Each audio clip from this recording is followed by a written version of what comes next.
Hey everyone, it's Josie, and today I'm just sitting down and I just want to share some stuff. It has been a very rough past, 8 months.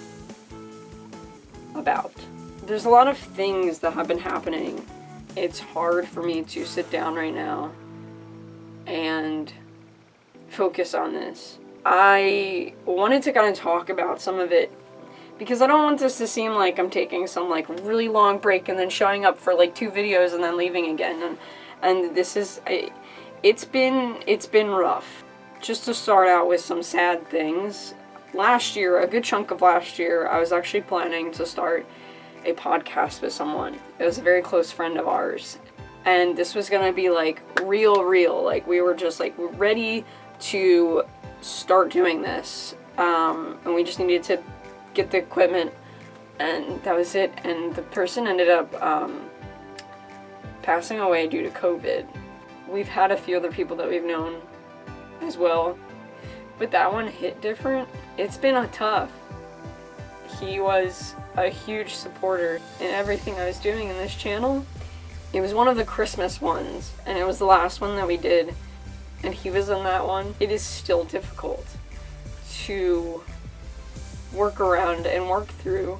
That's the first thing that has happened. The other thing that has really been just happening, during my autism assessment, I ended up finding out that I had severe OCD.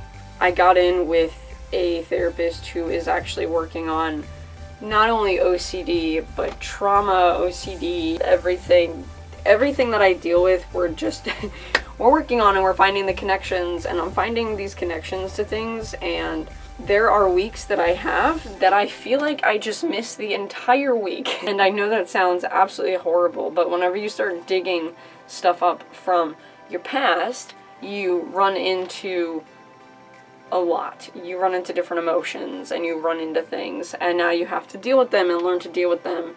Pretty much I found out that my first memory of OCD, obsessions and compulsions, was when I was 7. And I was not diagnosed until I was 25. I did not have super common symptoms, but I had other symptoms. There was only a small concern with different people when I was in school. It didn't really go farther than being concerned, so I want to make some videos about that because I have been angry. The amount of people that I've gone through, the amount of professionals that I've gone through, and because I didn't have super obvious symptoms of OCD, I was never diagnosed. I was never treated.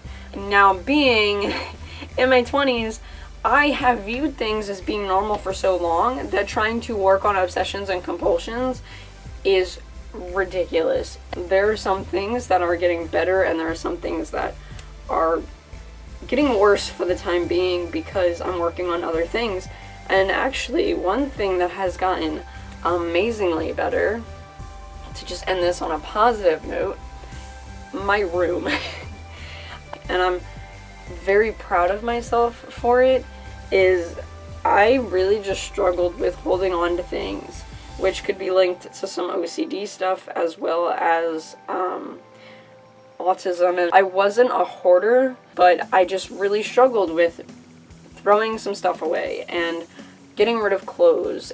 I have completely transformed my room, literally going through and finally just getting rid of a ton of things, and it's new and it's awesome and I love it. I'm working through several things. There's been a lot of victories and also losses, and I think that's where it is. That's the hard part. That's kind of that little update for you guys. I hope you guys have a great day and a great week, and I'll see you soon. Bye.